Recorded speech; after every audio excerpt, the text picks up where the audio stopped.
नमस्कार दोस्तों, आप देख रहे हैं इंडियन न्यूज बुक। आज है 23 अक्टूबर 2025। चलिए देखते हैं देश दुनिया की बड़ी खबरें।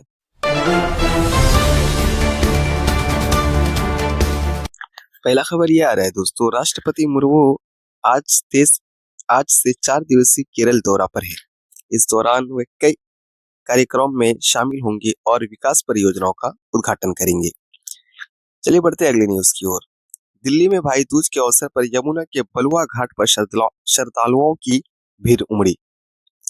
सुबह के पावन स्नान के लिए बड़ी संख्या में भाई बहन घाट पर पहुंचे। चलिए बढ़ते हैं अगले न्यूज की ओर। मुंबई के मरीन ड्राइव इलाके में आज सुबह हवा में धुंध की परत छाई रही। हालांकि दिल्ली एनसीआर की तुलना में यहाँ वायु गुणवत्ता एक्यूआई बेहतर है। चलिए बढ़ते हैं अगली न्यूज की ओर। फारूक अब्दुल्ला ने राज्यसभा चुनाव के लिए महबूबा मुफ्ती से मांगा समर्थन। दोनों प्रमुख क्षेत्रीय दलों ने जम्मू कश्मीर में राजनीतिक गठजोड़ बढ़ाने की ओर कदम बढ़ाया। बढ़ते हैं अगली न्यूज की ओर। भारत और अमेरिका व्यापार समझौता के करीब पहुंचे हैं। टैरिफ में 60% तक की कटौती संभव। दोनों देशों के बीच व्यापार संबंधों को नई मजबूती मिलने की उम्मीद। चलिए बढ़ते हैं अगली न्यूज की ओर। पीएम मोदी आसियान शिखर सम्मेलन में नहीं लेंगे भाग।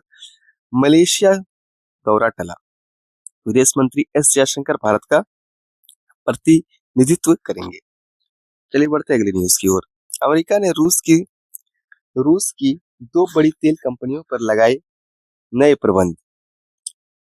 बुडापेस्ट बैठक रद्द होने के बाद ट्रंप प्रशासन ने कहा यह बड़ा कदम उठाया। चलिए बढ़ते हैं अगली न्यूज की ओर। तेजस्वी यादव ने बिहार चुनाव में किए बड़े वादे। जीविका दीदियों को सरकारी कर्मचारियों का दर्जा देने और वेतन 30,000 रुपए देने की घोषणा की। चलिए बढ़ते हैं अगली न्यूज की ओर।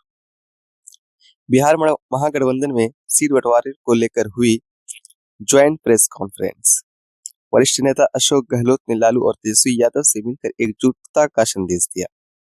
चलिए बढ़ते अगले न्यूज की ओर। आतंक के खिलाफ भारत का बड़ा कदम। पुराने कवायदों को हटाएगी भारतीय सेना। नए सौदे पर हस्ताक्षर किए गए जिसके से सेना को घातक वार करने की नई क्षमता मिलेगी। चलिए बढ़ते अगले न्यूज की ओर। गाजा में फिर खूनी लड़ाई के आसार। हमास हथियार छोड़ने को तैयार नहीं। इजराइल ने तुर्कियों को लेकर भी सख्त बयान दिया है। चलिए बढ़ते अगले न्यूज की ओर। सड़क पर वाहनों से वसूली के मामले में डीजीपी का बड़ा एक्शन। बांद्रा, चित्रकूट और कौशाम्बी जिले के 11 पुलिसकर्मी निलंबित, जिनमें 3 थानेदार शामिल हैं। चलिए बढ़ते अगले न्यूज की ओर। यूएस टैरिफ का भारतीय इकोनॉमी पर होगा बड़ा असर। वर्ल्ड बैंक ने किया आगाह, भारत को अपनी आर्थिक नीतियों पर पुनर्विचार करने की जरूरत।